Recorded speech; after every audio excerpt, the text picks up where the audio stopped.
ने जो कुछ भी कहा वो बिल्कुल सच कहा। उसमें से एक भी बात उसने सिर्फ प्रचार को प्रभावशाली बनाने के लिए नहीं कहा। She follows what she preached. एक लाइन मैं गवाही दे रहा हूँ हस्बैंड होने के नाते, वो जो बोली है वो शी डस करती है। और हम प्रभु को धन्यवाद देते हैं कि परमेश्वर ने अपने वचन में हमें उदाहरण दे रखे हैं और शिक्षाएं दे रखी हैं। आमीन।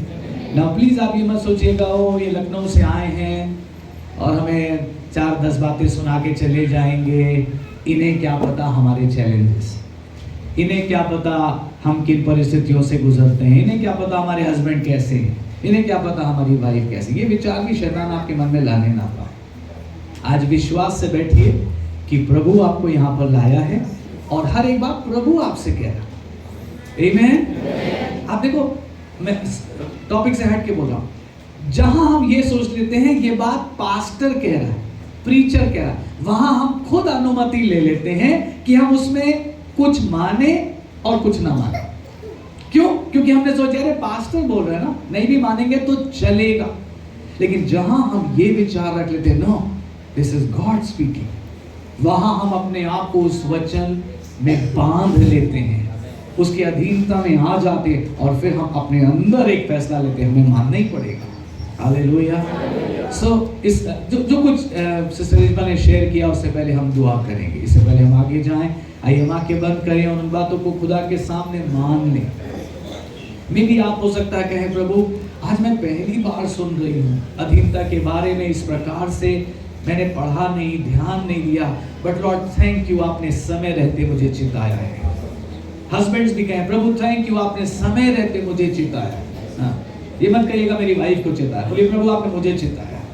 मुझे अपनी पत्नी के साथ पारदर्शी रहना है, मुझे अपनी पत्नी से ऐसी कोई डिमांड नहीं करनी है जो उसके लिए कठिन हो, या मुझे कोई ऐसी डिमांड नहीं करनी जो मैं खुद ना कर सकूं और फिर मैं अपनी पत्नी पर भार बनाऊं कि उसे करना चाहिए क्योंकि उसे अधीन रहना। नहीं प्रभु, आपके वचन में तो ये भी लिखा है प्रेम से एक दूसरे के अधीन रहो। आज हस्बैंड से ये दुआ करें प्रभु हम भी अपनी पत्नी के अधीन रहना चाहते हैं क्योंकि वचन ऐसा सिखा। Hallelujah, hallelujah. अपने हाथों को उठा के प्रभु से बात करिए और कहिए प्रभु मैंने आपके वचन को सुना है, माना है और इससे चलने की सामर्थ आप मुझे देंगे। Thank you Lord, thank you Lord, thank you Jesus. धन्यवाद प्रभु, धन्यवाद प्रभु। हमारे किसी भी व्यवहार या कार्य से आपके वचन की निंदा ना हो प्रभु, बल्कि आपके वचन की बढ़ाई हो। यही तो आप चाहते हैं, आपके वचन की बढ़ाई और अधिक हो। हालेलुया। और जैसे प्रभु भविष्यवाणी के रूप में ये बात कह दी गई है, हम फिर से इसको रिसीव करते हैं कि वर्ष पर चर्च कन्हान का एक एक परिवार एक सशक्त और मजबूत परिवार होगा। एक एक परिवार प्रभु की महिमा से भरा हुआ परिवार होगा। एक एक परिवार दर्शन देखने वाला परिवार होगा। एक एक परिवार बच्चों की ऐसी परवरिश करेगा कि वो बड़े होके खुदा के नबी और खुदा के सेवक बनने पाएंगे। ओ शखंदरा बाला बाला बाला। Thank you, thank you, thank you, thank you Lord. Even हमारे तमाम वो प्रिय लोग जो दूसरी कलीसियाओं से आज इस सभा में आए हैं प्रभु, इस आशीष के हकदार हैं, उनके लिए भी हम यही कहते हैं प्रभु जी उनके भी परिवार सशक्त और पवित्र और मजबूत होने पाएंगे। Thank you, thank you, thank you Jesus. धन्यवाद प्रभु आप हमसे बात कर रहे हैं। Thank you so much Lord. Yeshu Masih के नाम में हम मिलकर कहते हैं आमीन, आमीन। प्रभु को बहुत धन्यवाद आज खूबसूरत दिन के लिए। और हमारे लिए एक्स्ट्रा स्पेशल दिन है क्योंकि आज हमारी शादी की सालगिरह भी है और 20 साल हो गए हमें, 20 इयर्स। और कल हम लोग पास्टर जॉन और सिस्टर रोजी के साथ थे और हमने कहा हमें लगता है 2 ही साल हुए अभी, है ना। यहाँ इतना मधुर रहा हमारी ये यात्रा, हमें लगता अभी तो शादी हुई थी 2 साल पहले। सो प्रभु को धन्यवाद। लेकिन मैं गवाही के तौर पे एक बात आपसे कहूं, कई बार उतार चढ़ाव और कई बार ऐसी चीजें, ऐसी परिस्थितियां जिनका सामना करना पड़ता है। पिछली हमारी एनिवर्सरी बहुत खूबसूरत थी। संडे था, लास्ट ईयर संडे सुबह खूब अच्छी आराधना हुई। दोपहर में हमारे सारे यूथ के लोग हमारे साथ लंच पे गए। भैया और भाभी की एनिवर्सरी है, हम लोग लंच कर रहे थे, बहुत अच्छा समय, एंड सडनली एक फ़ोन मेरे पास आया, और उस फ़ोन में जो न्यूज़ मुझे दी गई, मेरा दिल बैठ गया। हम डिटेल्स आपको नहीं बता पाएंगे। एक ऐसी बड़ी समस्या, एक इतना बड़ा पहाड़ कि हमें समझ में नहीं आ रहा था हम कैसे फेस करेंगे। एक इतनी बड़ी बात, मैं बढ़ा नहीं रहा हूं, मेरी पत्नी जानती है। वो ऐसी खबर थी, मैं बेचैन हो गया। और अब मैं सोच रहा हूं जल्दी लंच खत्म हो और मैं उनके साथ बता पाऊं, जल्दी ये बच्चे जाएं, और फिर हम सोचें हमें आगे क्या करना है, कैसे इस परिस्थिति को सॉल्व करना है। आज जब मैं यहाँ के बैठा और धन्यवाद का गीत चला था, और मुझे सडनली याद आया, पिछली एनिवर्सरी हम एक पहाड़ का सामना कर रहे थे, आज की एनिवर्सरी वो पहाड़ गायब हो चुका है। और आज हम यहाँ हैं, प्रभु की सेवा कर रहे हैं एनिवर्सरी के दिन। मेरे आंसू बहने लगे, मैंने कहा प्रभु तू कितना भला है। और फिर मेरे अंदर एक बात आई, मेरे लोगों से कह देना मैं परिवर्तन ले आऊंगा। God will bring a shift in your life. आपके जीवनों में खुदा बदलाव ले आएगा। चाहे कोई पहाड़ का सामना आप क्यों ना कर रहे हैं, कैसी मुसीबत का सामना क्यों ना कर रहे हैं, हो सकता है आपको लगता है हम डूब ही जाएंगे उसमें, नहीं डूबोगे नहीं, आप उभर जाओगे, आप जीत जाओगे, आप जन्म से भी बढ़कर बन जाओगे। हालेलुया। हम प्रभु को धन्यवाद देते हैं क्योंकि हमारा प्रभु वफादार है। दूसरी बात मैं कहना चाहता हूँ संदेश में जाने से पहले, परमेश्वर के काम करने के कुछ पसंदीदा पैटर्न्स होते हैं। यूं तो प्रभु जैसे चाहे काम करे। उसने अंधों को अलग अलग तरीके से ही चंगा किया, किसी को छू कर चंगा किया, किसी की आंखों पर मट्टी लगाई, बोला जा चीलों के कुंड में धो लेना। राइट? प्रभु जैसे चाहे काम करे, लेकिन कुछ एक चीजें हैं जिसको प्रभु ने निर्माण किया है, और वो चीजें प्रभु हमेशा बनाए रखता है। वो पैटर्न्स हैं खुदा के काम करने के, और उसमें से एक सबसे खूबसूरत और मजबूत पैटर्न है परिवार के थ्रू काम करना। आप देखो ना, सबसे पहले परिवार का निर्माण किया। मेरी पत्नी भी वो बात कह रही थी, मैं फिर दोहरा रहा हूं, परमेश्वर ने किसी भी बात को बनाने से पहले परिवार को बनाया। यहां तक कि चर्च बाद में बना है, फैमिली पहले बना। बोलिए हाँ कि नहीं? चर्च बाद में बना, चर्च फैमिली से बनता है। आमीन। और प्रभु चाहता है हमारे परिवार इतने मजबूत हो, इतने सशक्त हो कि शैतान को कोई मौका उसमें ना मिले। आमीन। सो हमें विश्वास करना होगा कि परमेश्वर को परिवारों की जरूरत है। थोड़ा सा सोचिए मेरे साथ, क्या होता अगर मरियम यूसुफ मना कर देते? मरियम यूसुफ एक फैमिली की तरह मना कर देते, या लेट्स से मरियम हाँ कह देते, यूसुफ मना कर देते, या यूसुफ मान जाता, मरियम मना कर देती। क्या होता? प्रभु का पूरा प्लान बिगड़ गया होता, डिस्टर्ब हो गया होता। राइट? लेकिन परमेश्वर का धन्यवाद मरियम के लिए, और परमेश्वर का धन्यवाद यूसुफ के लिए। मरियम ने भी यस कहा, यूसुफ ने भी यस कहा। प्रियो, प्रभु कई बार पति पत्नी दोनों को जिम्मेदारी देता है सेवकाई की, और दोनों को अधीन होकर कहना होगा यस लॉर्ड, हम पूरा करेंगे, चाहे कठिन भी है हम फिर भी पूरा करेंगे। यूसुफ को शुरू में समझ में नहीं आ रहा होगा, ये कैसी अजीब सी बात है, क्या है प्रभु क्या कहना चाह रहे हैं, लेकिन फिर भी यूसुफ ने यस कह दिया। आमीन। सो परमेश्वर का एक तरीका है परिवार के थ्रू काम करना। आपका परिवार बहुत इंपॉर्टेंट है। आप यहाँ बैठ कर ये मत सोचना वो हमारे परिवार में ये नहीं है, हमारे परिवार में पैसा नहीं है, हमारे पास क्वालिफिकेशन नहीं है, ओ अब हमारी उम्र निकल गई है, अब हम क्या सेवा करेंगे। खुदा के प्लान्स अद्भुत हैं, वो जब चाहेगा आपसे अपने काम करवाएगा। आमीन। बस प्रभु के सामने अधीन रहिए, दंडवत की स्थिति में रहिए, और हमेशा उसके लिए तैयार रहिए। आज के संदेश को मैं यूं शुरू करना चाहता हूं अपने इस हिस्से को, सेशन के perspective of a Christian family. जब हम एक परिवार के या मसीह परिवार के विषय में सोचते हैं तो हमारा दृष्टिकोण कैसा, हम परिवार को किस नजरिए से देखते हैं।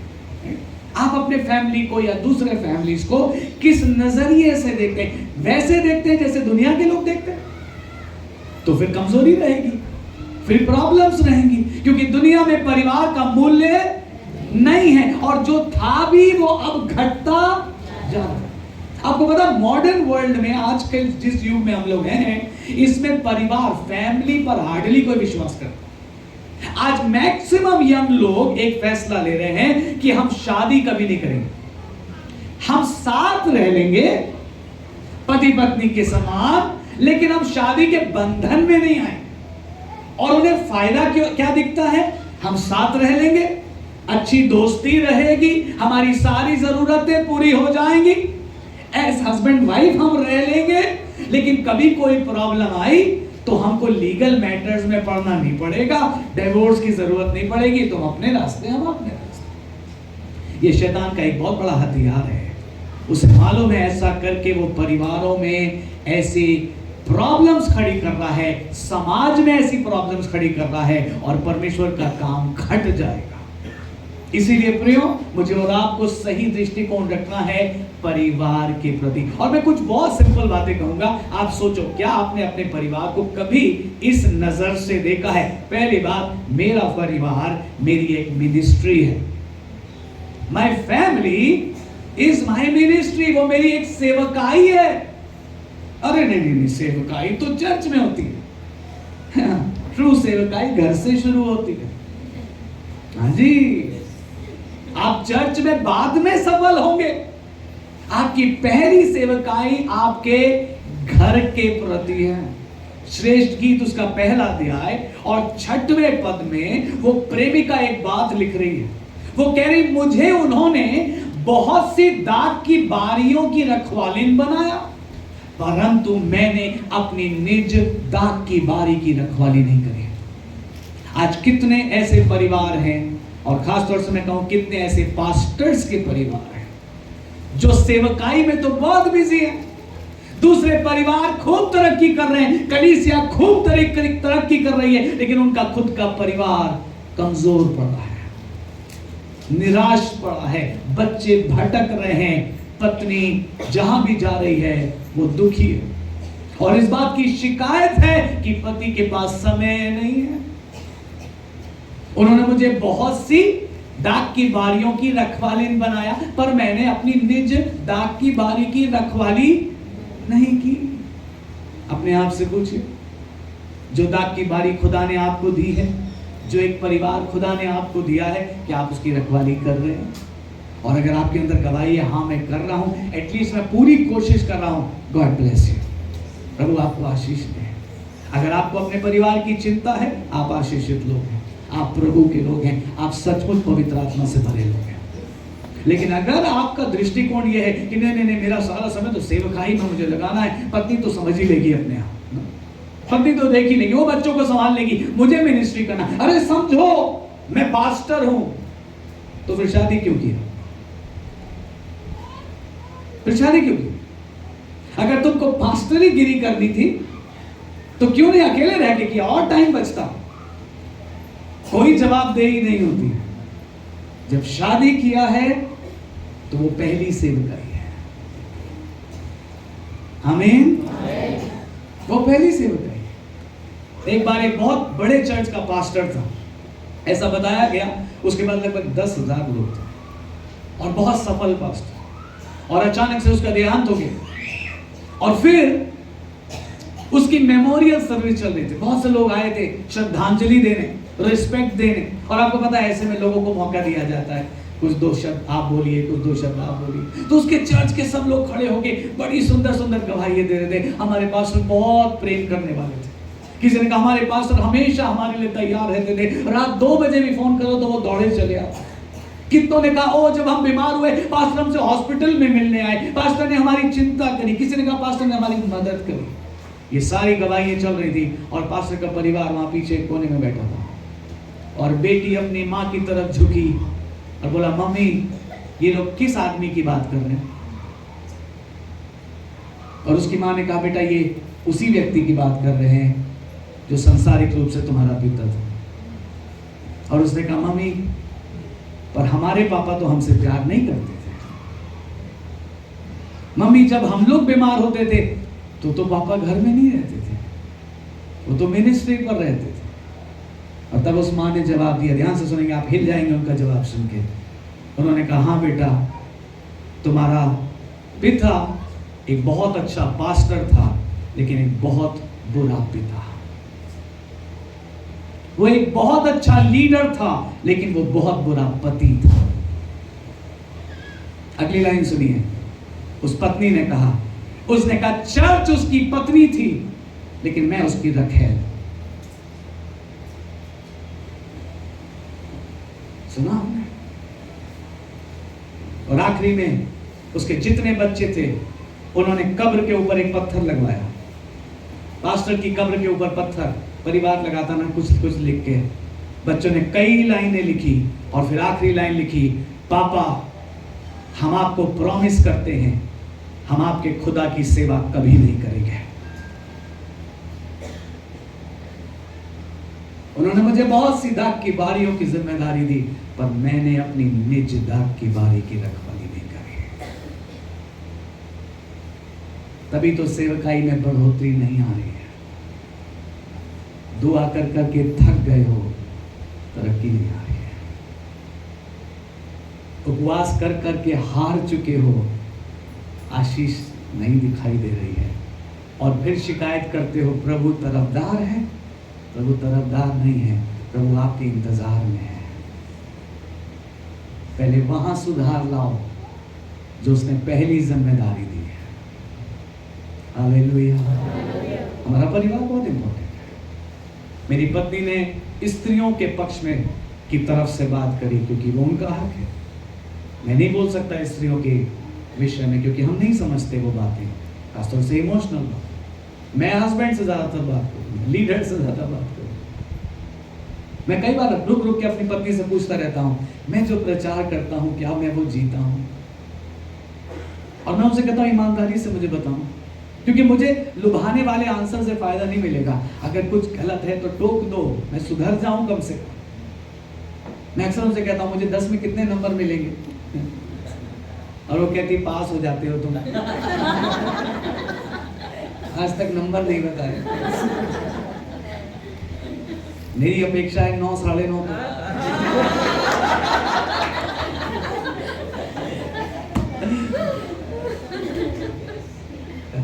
हमेशा एक लाइन बोलती है, सुधार की जगह है अभी।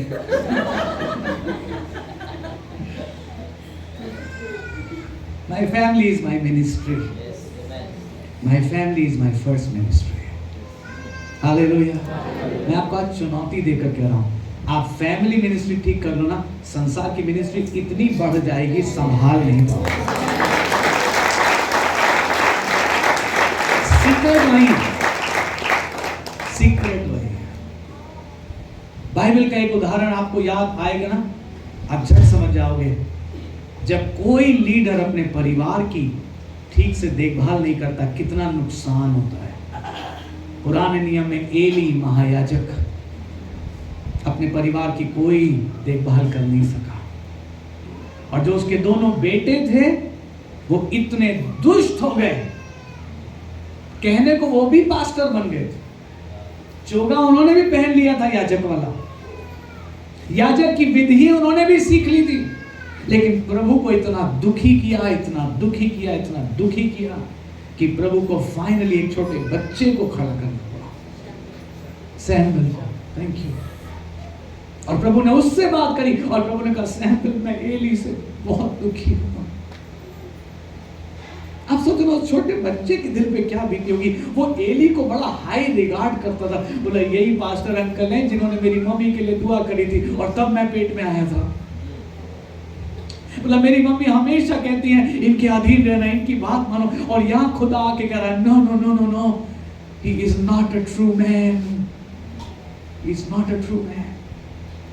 ये मेरा सच्चा सेवक नहीं है, मैं इससे दुखी हूं, और मैं एक ही दिन में इसको और इसके दोनों बेटों को मार दूंगा। छोटा बच्चा ये बातें सुन रहा। और फिर सुबह एली ने बुलाया, सैमुएल यहाँ, कल रात खुदा ने तुझसे क्या कहा? आई एम श्योर सैमुएल डर गया होगा, सर झुका के खड़ा हो गया, क्योंकि वहां ऐसा लिखा है कि एली ने कहा, सुन मुझसे कुछ छिपाना नहीं, वरना प्रभु तुझसे वही करे जो उसने कहा है। अब सैमुएल डर गया, और फिर बाइबल में लिखा उसने रत्ती रत्ती बात एली को बता दी। और मुझे अचंभा होता है, ये कैसा पास्टर है, ये कैसा प्रॉफिट है, ये कैसा बिशप है, Eli senior man of God, सुन रहा है कि खुदा उससे दुखी है और उसके बेटों से तो बिल्कुल दुखी है, और खुदा ने कह दिया मैं एक ही दिन में सबका न्याय करूंगा और ये मर जाएंगे। और सुनिए, एली मुंह के बल क्यों नहीं गिर रहा है, उसका दिल इतना कठोर क्यों हो गया? आप अपने आप को उस जगह रख के देखो, अगर सडनली कोई आके ऐसी प्रोफेसी आपको दे, आपके पास कोई ऑप्शन बचता नहीं है सिवाय मुंह के बल गिरने के और आंसुओं से कहने के खुदा माफ कर दे, हाँ खुदा मैं मान लेता हूं मुझसे चूक हो गई है, हाँ खुदा मैं मान लेता हूं मैंने मिस कर दिया है, प्लीज दया कर प्रभु। एली इतना भी नम्र नहीं हुआ, उल्टा एली मालूम क्या कह रहा है सैमुएल से, ठीक है जा, वो यहोवा है जो चाहे कर ले। इतना हल्कापन, इतना हल्कापन एक विश्वासी के जीवन में। प्रियो, गंभीर होने की जरूरत है। हमारा परिवार हमारी पहली मिनिस्ट्री है। हालेलुया। जैसे मेरी पत्नी ने कहा, मैं भी दोहराना चाहूंगा, पास्टर जॉन, सिस्टर रोजी और दोनों बच्चों से मिलना, उनके साथ समय बिताना हमारे लिए बरकत का होता है। हमारे हार्डली कुछ ऐसे दोस्त हैं जिन्हें हमने अपने दिल में जगह दी। ये बात मैं कोई इसलिए नहीं कर रहा हूं कि हम कोई बड़े लोग हैं, नहीं, दिल जुड़ता ही नहीं, करे तो क्या करे, दिल जुड़ता ही नहीं, बातचीत में ही फर्क है।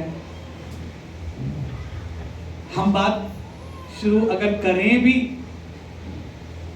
आपको मालूम है खुदा हमारे यहाँ क्या काम कर रहा है, तो कहते हैं अरे ये बताओ लखनऊ के कबाब कैसे हैं।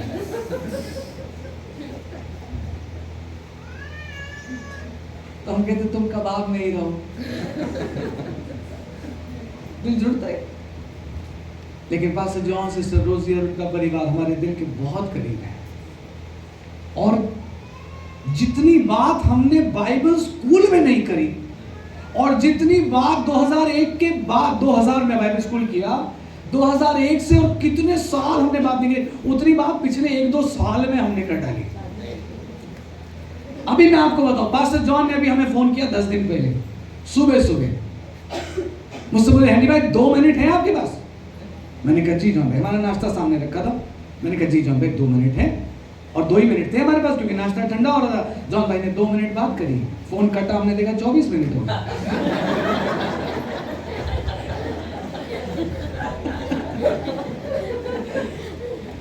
जब दिल जुड़ जाते हैं तो 24 मिनट 2 ही मिनट लगते हैं।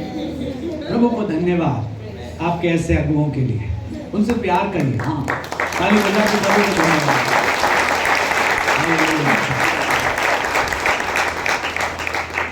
एक चीज मैं पॉइंट से हट के कहना चाहता हूं, जितने कलीसिया के लोग हैं, चाहे आप इस कलीसिया के हो चाहे किसी कलीसिया, अगर आप अपने पास्टर से प्यार करते हैं तो उसका पहला प्रमाण यह है, आप उसके फैमिली का सम्मान करेंगे।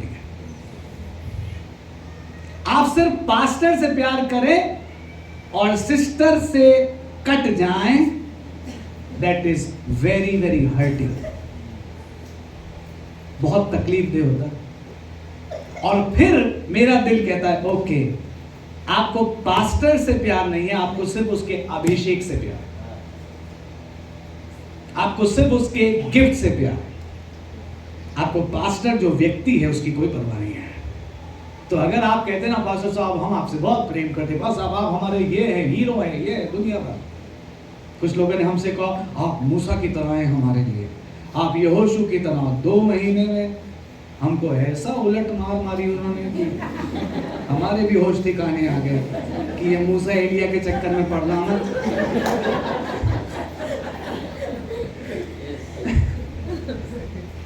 कुछ आते हैं हमारे पास, आप हमारे आत्मिक डैडी है, पापा हैं। मैंने कहा आज के बाद बोलना ना। एक्चुअली क्या है, इट इज ऑल इमोशनल नाटक। ये सिर्फ दिखावा है, ये सिर्फ नाटक है।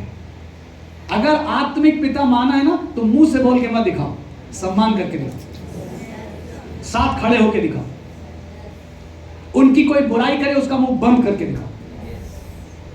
उल्टा अगर आपके पास कोई बुराई करता आपको मजा आने लगता, आप कहते थोड़ा और बताओ ना। अच्छा, हमें तो पता नहीं चलता, पास्टर और सिस्टर के बीच में झगड़ा होता, उल्टा डांट दो, बोलो आप क्या जानो, हमारे पास्टर है, हमें मालूम है, हमारे आत्मिक पिता समान है।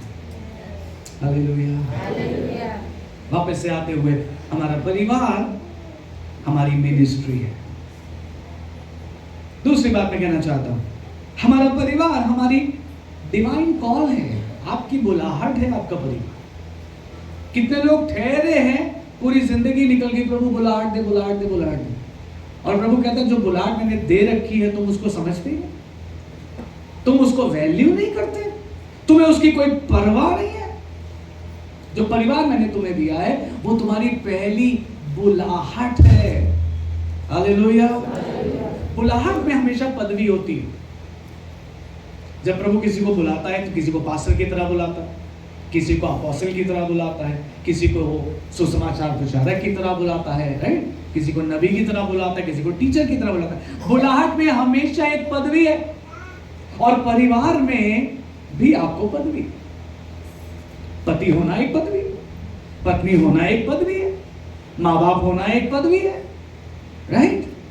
आप उसको अपनी बुलाहट समझिए और उसका ऐसा पालन पोषण करिए कि जब प्रभु देखे तो प्रभु आनंद से भर जाए और प्रभु कहे तू थोड़े में वफादार था, अब आ मैं तुझे बहुत का अधिकारी बनाऊंगा। और यहां होता क्या है, हम कहते नहीं प्रभु आप हमें 10 परिवार देंगे तो देखो हम कितनी बढ़िया मिनिस्ट्री करेंगे। प्रभु कहता है एक पहले संभाल के दिखा। इसीलिए पौलुस ने जब तिमोथी और तीतुस को पत्रियां लिखी, क्योंकि वो दोनों भी पास्टर थे और पौलुस सीनियर लीडर है, वो उन दोनों पत्रियों में एक बात कह रहा है सुनो, जो प्रभु का सेवक चुना जाए पहले देखना अपने घर का कैसा प्रबंध करता है, फैमिली लाइफ कैसी। सुना आपने, जो पास्टर होना चाहे, जो अध्यक्ष होना चाहे, पहले देखो कि वो घर का कैसा प्रबंध करता है। अगर वो घर का अच्छा प्रबंध नहीं करता है तो कलीसिया की रखवाली कभी नहीं कर पाएगा। It is a call, it is a call, और उस जिम्मेदारी को मुझे और आपको समझना होगा। इसके लिए मैंने पुराने नियम का एक हिस्सा चुना है जो एग्जैक्टली फैमिली के ऊपर तो नहीं है, लेकिन कुछ तो वहां से हम सीखेंगे। ओबद्याह, ये योना से पहले मिलेगा, आमोस के बाद मिलेगा आपको, तो क्योंकि एक ही चैप्टर की बुक है पुराने नियम में, योना से पहले और आमोस के बाद।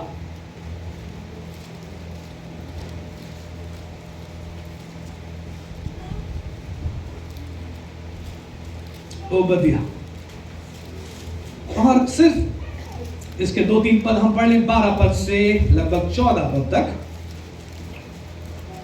इसमें एक लाइन मुझे बड़ी इंटरेस्टिंग लगती है और वो लाइन तीनों पदों में दोहराई गई है, और वो लाइन है परंतु तुझे उचित ना था। बोलिए मेरे साथ, परंतु तुझे उचित ना था। अब सब मिलकर बोले, परंतु तुझे उचित ना था। आमीन। ना प्रभु किस बात के लिए कह रहा, नबी किस बात के लिए कह रहा, ये ठीक नहीं किया तुमने, ये उचित नहीं था, प्रभु की नजर में ये ठीक नहीं था। आइए हम पढ़ें 12 पद से, परंतु तुझे उचित नहीं था कि तू अपने भाई के दिन में, अर्थात उसकी विपत्ति के दिन में उसकी ओर से देखता रहता और यहूदियों के विनाश के दिन उसके ऊपर आनंद करता और उनके संकट के दिन बड़ा बोल बोलता। थोड़ा सा बैकग्राउंड समझाऊंगा। ये किसको कहा जा रहा है? एदोम के लोगों को। किनको कहा जा रहा है? ना, एदोम के लोग कौन है? ये एसाव वंशी। आपको याद है याकूब का बड़ा भाई एसाव। प्रभु ने याकूब को प्रिय जाना और एसाव को अप्रिय जाना, तो एसाव का जो वंश निकला वो आगे एदोमी बने। और बहुत वर्षों के बाद, बहुत पीढ़ियों के बाद प्रभु एदोमियों से कह रहा है देखो सब कुछ तो ठीक है, पर ये बात ठीक नहीं है कि जब तुम्हारे अपने परिवार के लोग दुख में गए तुम सिर्फ देखते रहे, तुम उन पर हंसते रहे, तुमने उनकी दुर्दशा को देखा और जो मदद कर सकते थे वो मदद करने से तुमने अपना हाथ रोक लिया। देखो ये उचित नहीं।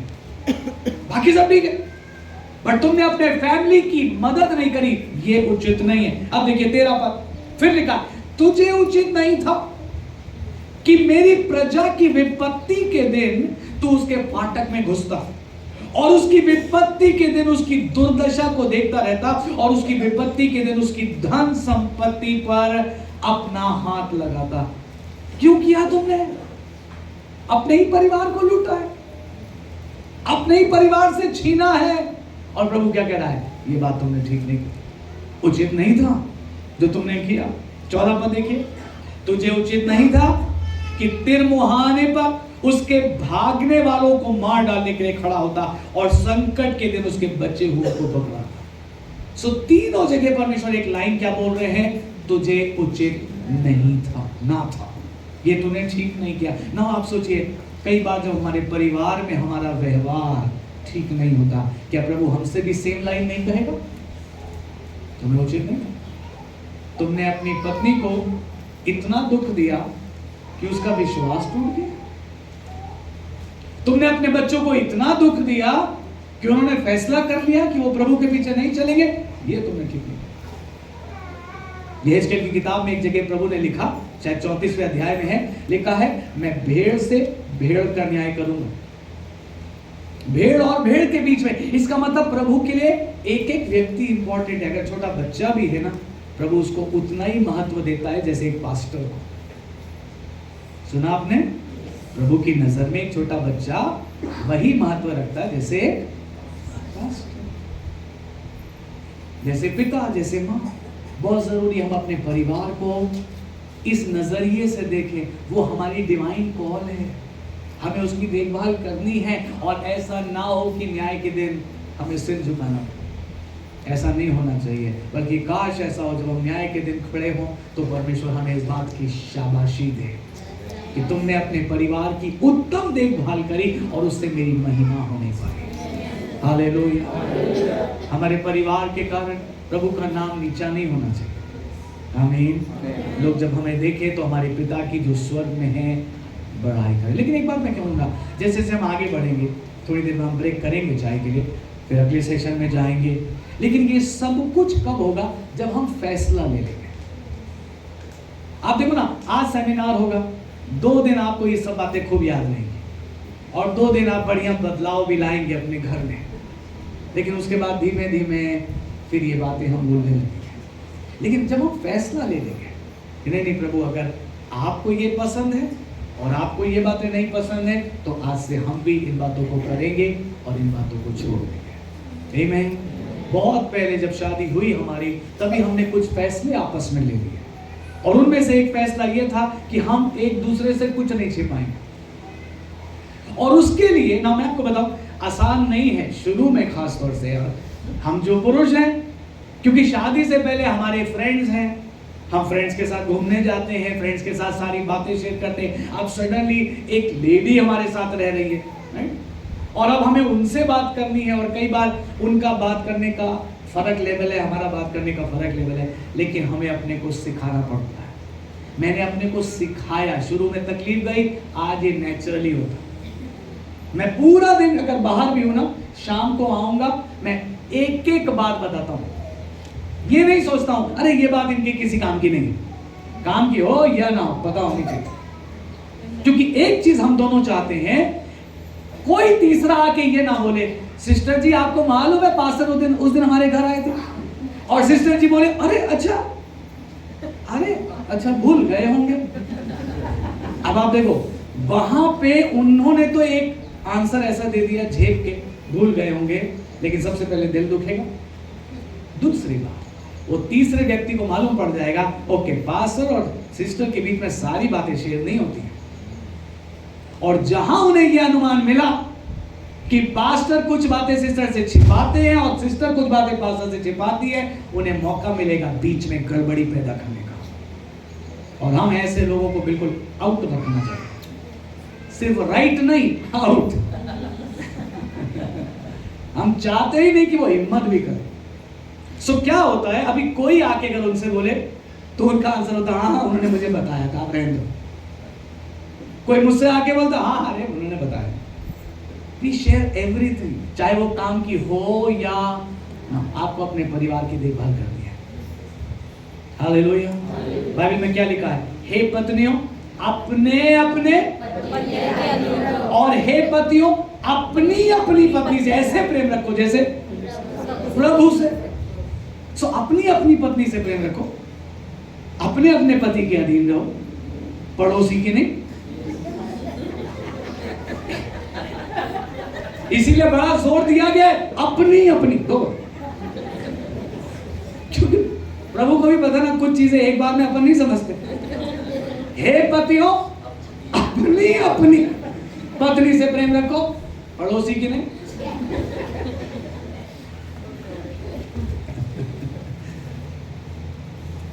कभी कभी दूसरों के अधीन होना सरल होता है, अपनों के अधीन होना मुश्किल हो, लेकिन वही तो जीत है। हालेलुया। प्रभु की जीत है वहां। एक और चीज देख लें, फिर हम ब्रेक कर लेंगे, ठीक है? समय टाइम ठीक है। हम परिवार को किस नजर से देखते हैं? पहली बात एक मिनिस्ट्री, दूसरी बात परिवार हमारी बुलाहट है, तीसरी बात परिवार एक आत्मिक इंस्टीट्यूशन। परिवार सिर्फ एक शारीरिक इंस्टीट्यूशन नहीं है, एक दुनियावी संगठन नहीं है, बल्कि ये आत्मिक है। This is spiritual. इसमें आत्मिक बातें जुड़ी है, इससे आत्मिक बातें पैदा होनी चाहिए। और इसको मैं और सरल करके समझाऊं, अगर परिवार मजबूत रहता है तो बाइबल में लिखा है तुम्हारी प्रार्थनाएं सुनी जाएंगी। लिखा अगर पति पत्नी का संबंध ठीक नहीं है तो तुम्हारी प्रार्थनाएं रुक जाएंगी। कभी कभी जब, और सच बता रहा हूं आपको, कभी कभी हम झगड़ते हैं, कभी कभी, और वो कभी कभी होता है वर्षों बाद। ऐसे कभी कभी मैं पूछता हूं कि अरे लास्ट हम लोग कब लड़े थे, तो दोनों बैठ के सोचते रहते याद ही नहीं आता लास्ट कब लड़े। आप बताओ ना क्यों लड़ना? अगर हम सबकी सहमति एक ही चीज पर है तो लड़ाई की जगह नहीं रहेगी। हमें अगर अलग अलग हम चल रहे हैं तो फिर लड़ाई की जगह है। लेकिन जब कभी कभी लड़ाई भी हो जाती ना, और फिर मुझे अगले दिन प्रीच करना है, तो ये लाइन सुनने को मिलती है, दुआएं रुक जाएंगी तुम्हारी। फिर गलती ना होते भी जाके सॉरी कहना पड़ता।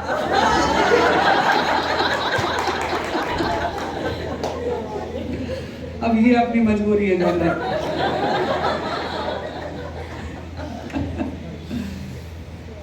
बट देखिए प्रार्थना रुक जाती है। प्रार्थना अगर पति पत्नी झगड़ते, अच्छा आप भी बताओ मुझे, सिंपल सी बात, जिस दिन घर में झगड़ लेते हो रात में फैमिली प्रेयर होती है?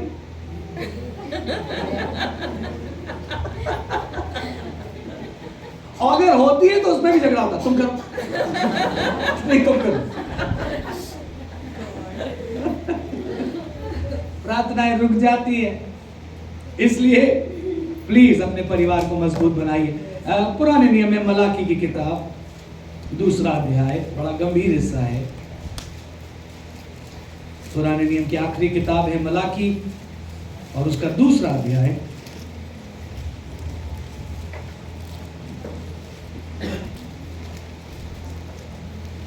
और हम देखेंगे इसके 13वें पद से आगे तक।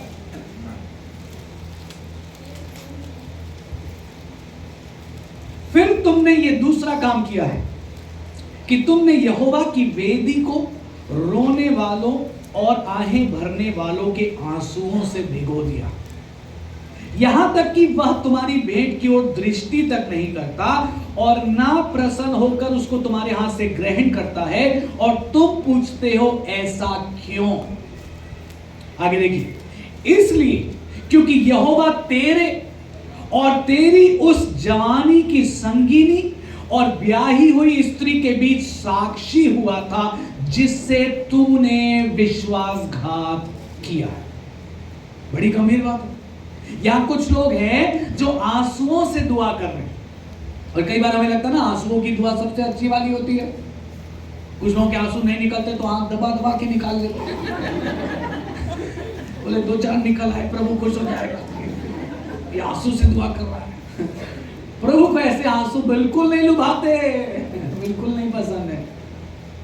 और यहां कुछ लोग हैं जो इतना रो रहे हैं कि वेदी भीग गई, और प्रभु क्या कह रहा है कि तुम मेरी वेदी को आंसुओं से भिगा रहे हो, फिर भी मैं तुम्हारी भेंट पर दृष्टि भी नहीं करता, मैं तुम्हारी प्रार्थना नहीं सुनता। और तुम मुझसे पूछ रहे हो प्रभु ऐसा क्यों? हम तो अच्छी प्रार्थना कर रहे हैं, हम तो देर देर तक प्रार्थना कर रहे हैं, हम तो आंसुओं से दुआ कर रहे हैं। आंसर क्या आया 14वें पद में? इसलिए क्योंकि तुमने अपनी पत्नी से विश्वासघात किया है। ना सुनिए, ये सिर्फ पतियों के लिए नहीं है। सो पत्नी ये ना सोचे चलो अपनी बात नहीं हो रही है। बाइबल में हर चीज दोनों के पक्ष में है। अगर बाइबल में लिखा है बेटे के लिए तो वो आपके लिए भी है बरकत, और कोई चीज अगर वाइफ के लिए लिखी है तो हस्बैंड को भी उस पर गौर करना है। अगर पत्नियां भी विश्वासघात कर रही तो उनकी भी दुआ रुक जाएगी। ऐसा नहीं कि सारी प्रॉब्लम पतियों में ही है। वाइफ्स को भी केयरफुल होना है, आप फेथफुल रहें अगर आप चाहते हैं आपकी दुआएं सुनी जाएं। 15 पद, क्या उसने एक ही को नहीं बनाया जबकि और आत्माएं उसके पास थी? और एक ही को क्यों बनाया? इसलिए कि वो परमेश्वर के योग्य संतान चाहता है। इसलिए तुम अपनी आत्मा के विषय में चौकस रहो, और तुम में से कोई अपनी जवानी की स्त्री से विश्वासघात ना करे। एक ही को नहीं बनाया मतलब आदम के लिए उसने एक ही पत्नी बनाया। ये वही बात लिखी। परमेश्वर का पैटर्न शुरू से दिखा दिया गया, एक पति के लिए एक ही पत्नी। आज की दुनिया में क्या चल रहा है आप उस पर मत जाओ, वो चीज फॉलो आप नहीं करो, आप नहीं कर सकते। आपको वचन के आधार पर चलना है। आमीन। उस समय तो जनसंख्या बढ़नी थी, वंश बढ़ना था, परमेश्वर के लिए सरल होता अगर कई पत्नियां बना देता। बट प्रभु ने क्या डिजाइन दिया? बोला नहीं, आदम के लिए मैंने एक ही पत्नी बनाई है, तुम्हें उसी के साथ वफादार रहना है जिसे खुदा ने तुम्हारे लिए बनाया है। 16 पद में लिखा है, क्योंकि इज़राइल का परमेश्वर यहोवा ये कहता है, मैं स्त्री त्याग से घृणा करता हूं, और उससे भी जो अपने वस्त्र को उपद्रव से ढांपता है। इसलिए तुम अपनी आत्मा के विषय में चौकस रहो और विश्वासघात मत करो, सेनाओं के यहोवा का यही वचन है। स्त्री त्याग मतलब डाइवोर्स। बहुत से लोग आकर हमसे पूछते हैं, पास्टर डाइवोर्स के बारे में आपका क्या कहना है? और हम यही पद उन्हें दिखाते हैं। हमारा कुछ नहीं कहना है, बाइबल का क्या कहना, परमेश्वर का क्या कहना, आप वो देखो। आमीन। एक बार कुछ लोग यीशु मसीह के पास आए और डिवोर्स के ऊपर ही सवाल कर रहे थे, और प्रभु से सवाल जवाब करते, प्रभु ऐसा है वैसा है, मूसा ने तो कहा है कि अगर कोई स्त्री को त्यागना चाहे तो एक पत्र लिख के दे दे और उसको भेज दे। मालूम यीशु मसीह ने क्या जवाब दिया? ध्यान से सुनिएगा। यीशु मसीह ने कहा, यह आज्ञा मूसा ने। मैं थोड़ा वहां रुकिए। दैट मीन्स यीशु मसीह क्या बोल रहा है? यह आज्ञा खुदा की तरफ से नहीं है। यह आज्ञा मूसा ने तुम्हें तुम्हारे मन की कठोरता की वजह से दी है। थोड़ा मैं इसको स्पष्ट करूं। तुम्हारे मन की कठोरता की वजह से मालूम क्या है मतलब इसका?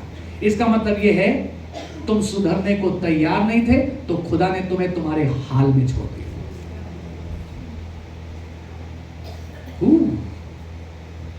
मूसा ने यह आज्ञा तुम्हें तुम्हारे मन की कठोरता की वजह से दी है, ताकि जिस गुनाह में पड़े हो उसी में पड़े रहो और नुकसान उठाओ, और फिर जानोगे कि तुमने क्या किया। और फिर यीशु मसीह ने आंसर में ये कहा, उसने कहा, लेकिन देखो परमेश्वर ने आदि से क्या योजना बनाई। Look to the beginning plan of God.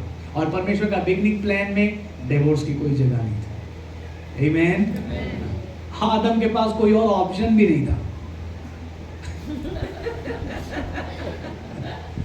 एक बार हवा ने आदम से पूछा, शाम को बेटा बोले, या बेटो आदम, डू यू लव मी? तुम मुझसे प्यार करते हो आदम? बोला, और है ही कौन?